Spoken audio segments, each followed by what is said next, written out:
आज हम लोग गोलीय दर्पण का सूत्र का निर्माण करेंगे।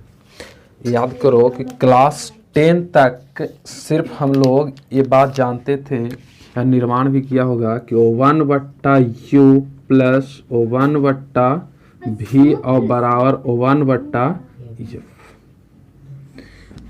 ये हम लोग देखते थे।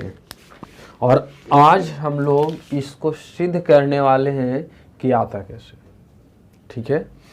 और इसमें अब एक चीज और बता दूं कि चाहे गोलीय दर्पण रहे अवतल या रहे उत्तल, उससे मतलब नहीं है।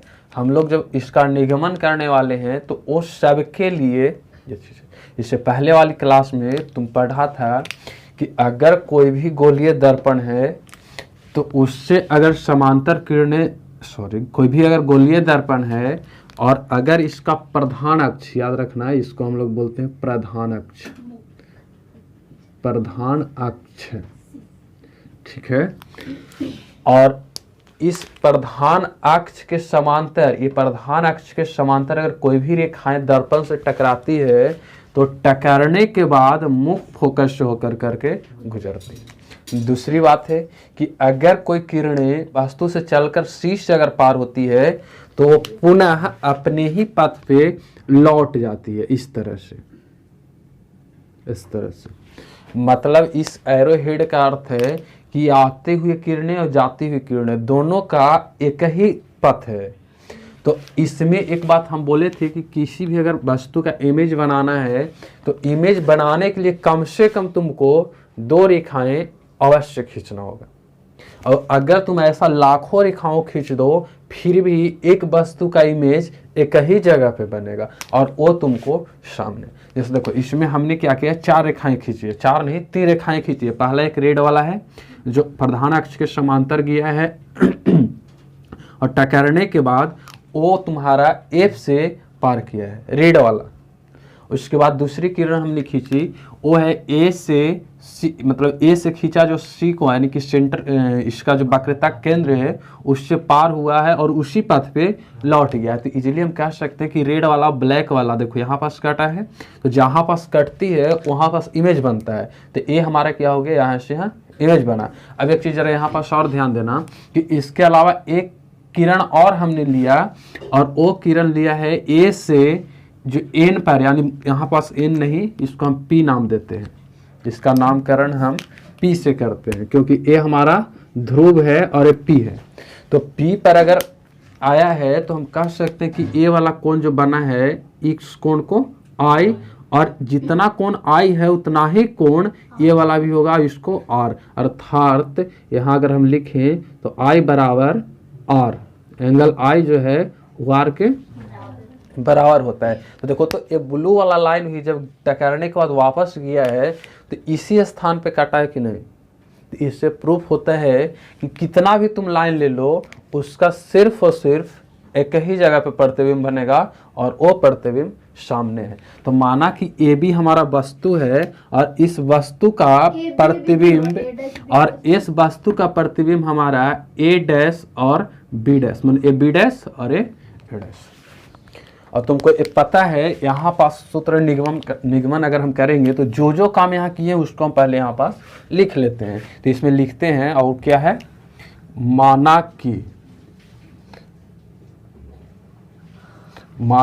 कि ए बी, और ए बी बराबर क्या है हमारा वस्तु, और वस्तु है, और इस ए बी वस्तु है, इसको ऐसे छोड़ते हैं, और बी डैश और ए डैश, बी डैश और ए डैश ये हमारा प्रतिबिंब,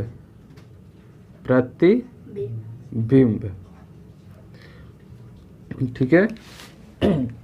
और एक चीज और समझो कि अगर इस बिंदु P से B की दूरी अगर हम देखें तो PB के लिए हम वस्तु की दूरी लिख सकते हैं, यानी P से B, और PB बराबर क्या है, हाँ वस्तु की दूरी,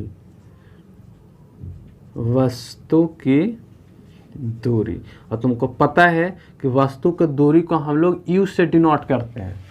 वस्तु की दूरी को यू से डिनोट किया जाता है। और उसके बाद फिर एक और कि अगर यहाँ पास हमारा प्रतिबिंब है ये वाला, तो यहाँ से अगर इसकी दूरी को नापो तो क्या हो जाएगा हमारा पी और बी डैश, और ये हमारा प्रतिबिंब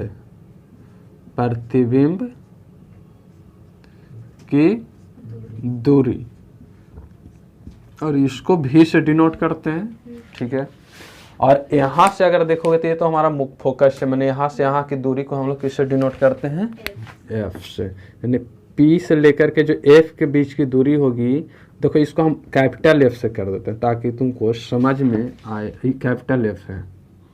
ठीक है, और इसको हम लोग बोलते हैं मुख्य फोकस।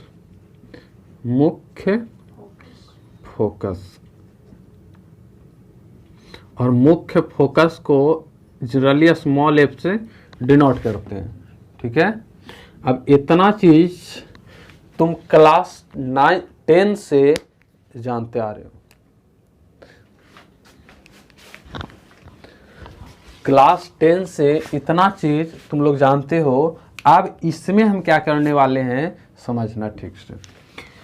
अब एक चीज और समझो कि यहाँ पास जो यहाँ से यहाँ जो एम से लेकर करके पी है, ये ब्लैक वाला हिस्सा ये बहुत बहुत कम हिस्सा होता है। हम लोग इसको फिगर में इतना दिखा दे रहे हैं, लेकिन ए वाला जो हिस्सा होता है वो बहुत कम होता है। और ये मान के हम लोग ये चलते हैं कि यहाँ से यहाँ ये जो हिस्सा है वो लंब होती है। हम लोग क्या मान के चलते हैं इसको, ये लंब होती है। मतलब कि लंब होने का अर्थ है कि यहाँ से अगर हम देखूं तो एम एफ और पी एक त्रिभुज होगा। एम एफ और पी एक त्रिभुज होगा। लेकिन अगर बच्चा यहाँ पर सोच सकता है कि ऐसे है तो फिर ये त्रिभुज कैसे हो सकता है, लेकिन ये इतना मतलब काम होता है कि इसकी वक्रता पता ही नहीं चलता है, और इसको हम लोग मान करके चलते हैं कि मेरा क्या है, लंब है। तो तुमको भी ये मानना होगा कि ये लंब है। ठीक है, तो अब यहाँ पास हम चलते हैं। इसीलिए त्रिभुज, और एक बार हम चलते हैं कि छोटी वाले त्रिभुज में। देखो हम थोड़ा सा इसका कलर कर रहे हैं ताकि पता चले तुमको, ये वाला। ठीक है, और इधर चलेंगे ये वाला, ये पूरा देखो ये त्रिभुज एम एफ पी, त्रिभुज एम एफ पी तथा त्रिभुज, इसमें अगर देखोगे तो इसमें हम चले तो यहाँ चले क्या एम एफ पी, तो इसमें अगर चलो तो ए डैश एफ और बी डैश, ए डैश एफ और बी डैश। ठीक है, अब इसमें अगर तुम चलोगे तो ये तो पता है, ऐसे हम लिखेंगे तो नहीं, क्या कि ये सब मैथ की चीज़ें होती है, लेकिन फिर भी बता दूं कि ये वाला कोण जो है, ये वाला कोण इस कोण के बराबर होगा कि नहीं होगा। वर्टिकली एंगल शीर्षाभिमुख्य कोण, एक कोण इस कोण के बराबर होगा। और अभी अभी हमने बोला कि इसको हम लोग मान के चलते हैं कि मेरा क्या है, लंब है। तो अगर ये मेरा लंब है तो यहाँ 90 बनेगा, यहाँ भी मेरा 90 है, तो ये है तो ये भी ये है। अर्थात ये दोनों अगर त्रिभुज में चले, जैसे हम लिख देते, लिखें क्या मतलब, ए समरूपता से। और क्लास 10 में समरूपता क्या हो तुम बहुत अच्छे से जानते हो कि अगर इस समरूपता की बात करें तो समरूपता वह त्रिभुज होती है जिसकी भुजाएं अनुपातिक और कोण इक्वल हो। कोण इक्वल और भुजाएं अनुपातिक। तो अगर कोण बराबर है और भुजा अनुपातिक है तो ए समरूपता से हम ये तो कह ही सकते हैं कि ए त्रिभुज के समरूप है। अर्थात त्रिभुज एम एफ और पी, और ए तुमको समरूप हो जाएगा त्रिभुज ए डैश एफ और बी डैश का। और ए समरूपता कहाँ से आया है तुम क्लास 10 से जानते हो, अच्छी तरह से जानते हो। और क्यों लगा ये भी तुमको बता दूं कि यहाँ पास तुम लिख सकते हो कि ये सब लिखने की चीज़ है। एंगल बी डैश एफ और ए डैश, और ये बराबर है किसका, तो इस त्रिभुज में चलोगे तो पी एफ और एम का, पी एफ और एम पहला, और दूसरा एक और भी तो है कि यहाँ 90 यानी कि बी डैश और ये बराबर है पी और बराबर 90। तो इजली ए भी मेरा क्या आ गया, ए आ गया और ए भी मेरा ए। तो यहाँ से हम कह सकते हैं ना कि ए समरूपता, तो यही तो लिखे ए समरूपता से। अब यहाँ क्या करते हैं हम कि इस त्रिभुज की ए वाला ऊंचाई हम लेते हैं यहाँ से, ठीक है, और इस त्रिभुज की ए ऊंचाई। तो यहाँ से अगर देखो तो ए डैश बी डैश, यहाँ से ही देख लो, इधर से हम चलते हैं तो अगर इधर से चलें तो ए डैश और बी डैश, तो ए डैश और बी डैश अपॉन, और इधर से देखोगे तो ए और ये हो जाएगा एम और पी, एम पी, और बराबर किसका हो जाएगा, तो इसकी आधार को लेते हैं, तो इसकी आधार को लूँ तो क्या हो जाएगा, B dash F, B dash F, B dash F, और किसके बराबर होगा, तो बी डैश एफ, तो इधर से ना चलोगे तो पी और एफ का, पी और, इसको इक्वेशन नंबर 1। ठीक है, यहाँ तक किसी को कोई दिक्कत नहीं हुआ होगा। ठीक है, पुनः अब हम चलते हैं थोड़ा सा और एक चीज़ और देखना, और वो रहेगा मेरा बड़ी वाले त्रिभुज।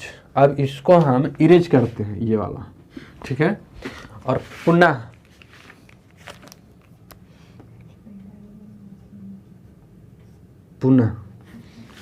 सुनो, अगर पुनः की बात करूं तो अब हम क्या कर रहे हैं कि ए त्रिभुज में हम चल रहे हैं, देखना ध्यान देना, ए बी और पी, ए बी और पी, ठीक है, ए बी और पी, और अब नीचे में फिर हम चलने वाले हैं ए डैश बी डैश और पी। ठीक, देखो पुनः त्रिभुज ए बी और पी तथा त्रिभुज, इसमें चलो तो इसमें क्या हो जाएगा, ए डैश बी डैश पी, ए डैश बी डैश पी में, तो इसमें भी सेम ए समरूपता लगा सकते हो, बिकॉज कि यहाँ पर हमारा क्या है 90 डिग्री है, यहाँ भी 90 डिग्री है, ए आई बराबर आर है, मैंने ई जेड डिग्री का कोण बनेगा उतना ही डिग्री का ये भी कोण बनेगा, तो इजली ए समरूपता हो जाएगा। तो हम यहाँ पर लिख सकते हैं कि ए समरूपता से। अब इसको थोड़ा सा यहाँ बैटिंग करे पड़ेगा अच्छा से, वरना विकेट गिर जाएगा। ए बी, ऐसा करो सुविधा के लिए यहाँ पहले लिए ए डैश बी डैश, तो इस त्रिभुज में भी हम ए डैश बी डैश को पहले ले लेते हैं, क्या दिक्कत है, ए डैश और बी डैश अपॉन, इधर से लिए हैं ए डैश बी डैश, तो यहाँ से भी लेंगे ए बी, तो ए आ जाएगा ए बी बराबर। अब इसका आधार की अगर हम बात करें तो आधार में हमारा बी से पी होगा, बी से पी, लेकिन ऊपर में हम लोग किस त्रिभुज में चले, इस त्रिभुज में, तो इसका आधार की अगर हम बात करें तो इसका आधार हो जाएगा पी से बी, यानी कि बी डैश और पी अपॉन, इधर से चलो तो बी पी, बी और पी। ठीक है, अब एक चीज और थोड़ा इसमें सोचना होगा तुमको कि यहाँ पास अगर देखो तो यहाँ से अगर इस त्रिभुज से अगर हम यहाँ से यहाँ चलना चाहें, तो एक चीज़ और समझो, यहाँ पास थोड़ा सा ध्यान से समझना कि यहाँ से ये रेखा के समांतर है कि नहीं, अरे रेड वाला ही ब्लैक वाला के समांतर है, तो एम पी जो होगा एम से लेकर के पी, अगर इसको हम यहाँ ऐसे चलूँ तो ए बी के बराबर होगा कि ना होगा, इजीली हो सकता है। तो इस एम पी के जगह पे अगर हम ए बी डाल दूँ तो क्या दिक्कत है, कोई दिक्कत नहीं है। तो सोचो ना कि ये जो MP है, MP, इस MP के जगह पे हम AB को डाल सकते हैं कि नहीं, और कैसे डाल सकते हैं इसका लॉजिक भी हम बता दिए हैं। तो एक स्टेप इसको हम 1 नहीं, इसको 2 मानते हैं, ठीक है, अथी इसको कुछ नहीं, एक स्टेप और नीचे बढ़ते हैं हम, A डैश B डैश और अपॉन, गड़बड़ है, चलो यहाँ आते हैं। ठीक है, देखो इसको हम थोड़ा सा और आगे बढ़ाते हैं, ए डैश बी डैश अपॉन, अब यहाँ पर जो MP है, फिर से एक बार कि MP है ये बिल्कुल ए रेखा इसके समांतर, इसको हम यहाँ लाएंगे तो ए और ए क्या होगा, बराबर होगा। तो यहाँ पास इजीली हम MP के जगह पे अगर चाहें तो AB भी क्या कर सकते हैं, हम पुट कर सकते हैं। और ए बराबर है B डैश F का, तो यहाँ पास हम जैसे हो ऐसा ही लिख देते हैं, B डैश F और बट्टा PF, ठीक है।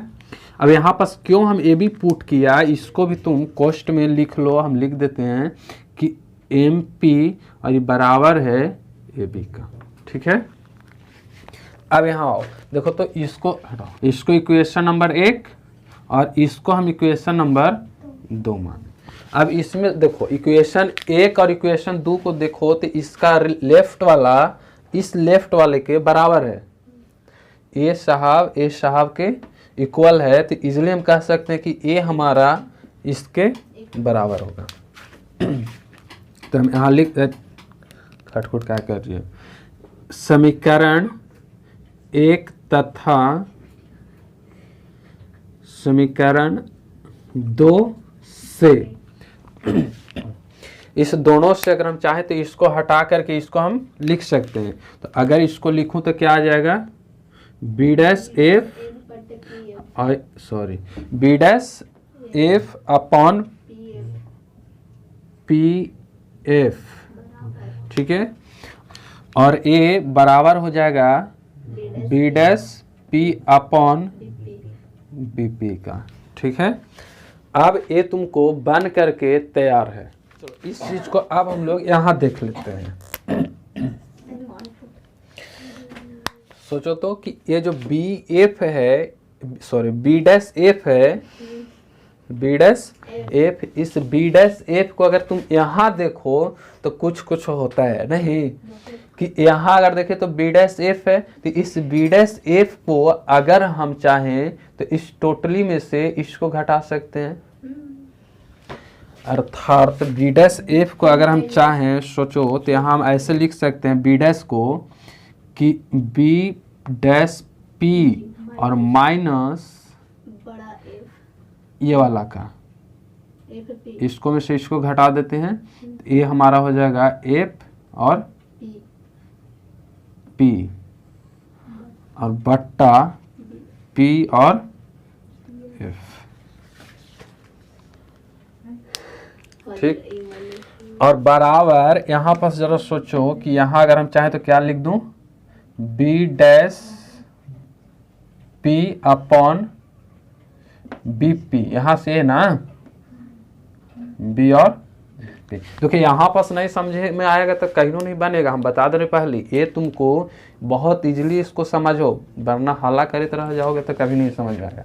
अब जरा यहाँ सोचो तो एक चीज और, कि यहाँ से अगर तुम देखो तो हम B डैश P को क्या माने हैं, B डैश P को हम क्या माने हैं, प्रतिबिंब की दूरी। तो प्रतिबिंब की दूरी हमारा क्या हो जाएगा,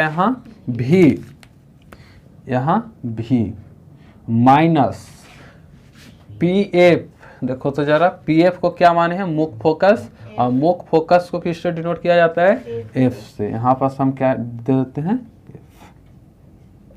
अपॉन PF, तो PF को किससे डिनोट करते हैं, फिर से देखो F से, नीचे भी क्या आ जाएगा F, बराबर B डैश P को किससे डिनोट करें, B से, यहाँ क्या आ जाएगा B अपॉन और BP, तो यहाँ से यहाँ B से P यानी कि वस्तु की दूरी है, वस्तु की दूरी किससे डिनोट करते हैं, अब यहाँ पास तुमको सोचना होगा, और वो तुम क्लास 10 की बात याद करो या क्लास 12th में ही न्यू कार्टेशियन पद्धति पढ़ा था, और उसमें ये बात हम बताए थे कि जितनी भी दूरियां नापाती है वो सबके सब पोल से नापा जाता है, और पोल के राइट साइड जितना भी दूरी नापो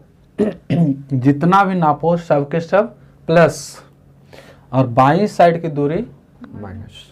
मतलब सीधा है कि किरण आरेख के, मतलब सॉरी फिर से इसको समझो कि जिस दिशा से हमारा किरण गुजरती है, जिस दिशा से किरण आती है उस दिशा में टोटली दूरी धनात्मक होती है, और किरण के ऑपोजिट दिशा की दूरी ऋणात्मक होती है। तो हमारा किरणें यहाँ, मतलब तो एक चीज को हम लिख देते हैं, ठीक है।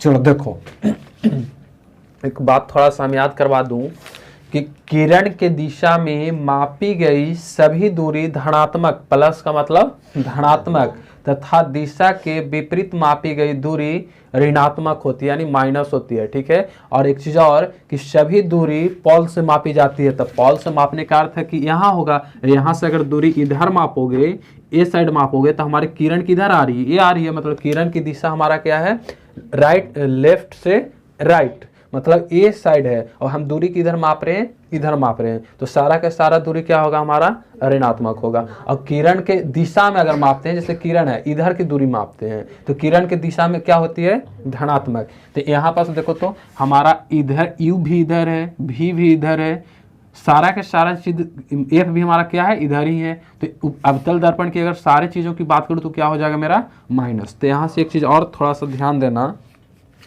कि यहाँ अगर भी देखो तो भी हमारा क्या है, नहीं, पॉल से अगर पी से बी डैश देखो तो एन हमारा भी है। अरे प्रतिबिंब की दूरी यहाँ देख सकते हो, तो प्रतिबिंब की दूरी देखो तो किरण इधर आ रही है, और किरण के अपोजिट दिशा में हम लोग क्या कर रहे हैं, इसको माप रहे हैं। तो इजिली हम देख सकते हैं, तो यहाँ क्या लगाएंगे, माइनस, तो भी हमारा किस में आएगा, माइनस में। ठीक है। अब एक चीज और समझना कि यहाँ पास बाद में अगर तुमको गड़बड़ होगा कि माइनस भी कहाँ से लाएं, तो माइनस भी कहाँ से लाए हैं, उसके लिए हमने ये चीज लिखी है, और इजिली हम तुमको इसको समझा भी रहे हैं कि कहाँ से आ रहा है। ठीक है। अब दूसरी बात, एफ की बात करो तो एफ हमारा क्या है, यहाँ से यहाँ, ये भी किरण की दिशा के उल्टी दिशा में हम लोग मेजरमेंट कर रहे हैं, तो हमारा क्या आ जाएगा, एफ जो है वो भी हमारा माइनस में आएगा। एफ भी हमारा किस में आएगा, माइनस में आएगा। ठीक है। अब एक चीज और कि अगर यहाँ एफ माइनस है तो यहाँ भी तो एफ हमारा माइनस होगा, ये हमारा माइनस, यहाँ तो ए भी है, ए भी हमारा क्या होगा, माइनस। यू को देखो, ए भी हमारा क्या होगा, माइनस। अब थोड़ा एक स्टेप इसको और बढ़ाओ, और ये हो जाएगा माइनस भी और plus F upon minus F, और बराबर ये माइनस से माइनस कट गया, यानी भी अपॉन यू। और इसका अब क्या करो, क्रॉस मल्टीप्लाई करो। तो अगर क्रॉस मल्टीप्लाई करो तो ये हो जाएगा माइनस भी यू प्लस यू एफ और बराबर माइनस एफ भी। ठीक है। अब क्या करूं कि दोनों साइड में हम भी एफ और यू का भाग लगा देते हैं। ठीक है। मतलब दोनों ओर भी यू एफ से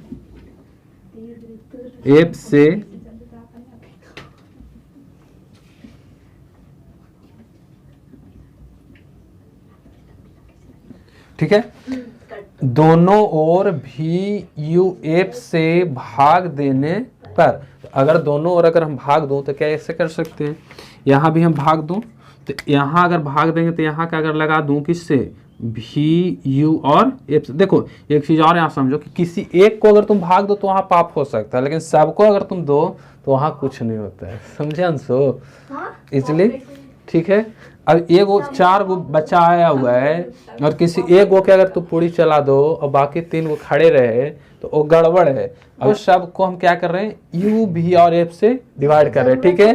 अब यहाँ पास भी हम क्या करेंगे, इसको भी भाग लगाएंगे भी यू और एफ से, इसको भी भाग लगाएंगे हम भी यू और एफ से। ठीक है। अब जिसको जो काटना होगा काटेगा, जिसको बचना होगा वो बचेगा।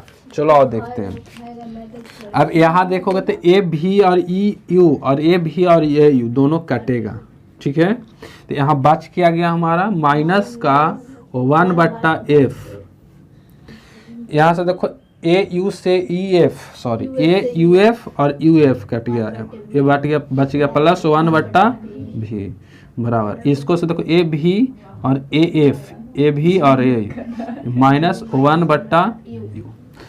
अब बहुत अच्छा हो गया। अब इसको तुम थोड़ा सा करो क्या कि इसको उठा करके उधर ले जाओ और इसको उठा करके इधर लाओ, तो इधर लाओगे तो कुछ तुमको ऐसा दिखेगा 1/v, सॉरी इसको देखो तो ऐसा दिखेगा, अर्थात 1/u, और यहाँ इसको इधर हम लाए हैं, इसको इधर, तो 1/u और एक प्लस 1/v। देखो हम 1/v को हम कहीं नहीं ले जा रहे हैं, वरना अगर इसको ले जाते तो इसका भी चिन्ह क्या होता है, चेंज होता है। अब ये माइनस इधर आके किस में आएगा, प्लस में, तो बराबर 1/, और ये तुम्हारा हो गया दर्पण सूत्र। इसको हम क्या बोल रहे हैं, इसको बोलते हैं दर्पण सूत्र। ठीक है, तो इस तरह से तुमको दर्पण सूत्र का निर्माण हुआ। ठीक है, अब उतारो इसको। ठीक है, उतार लो।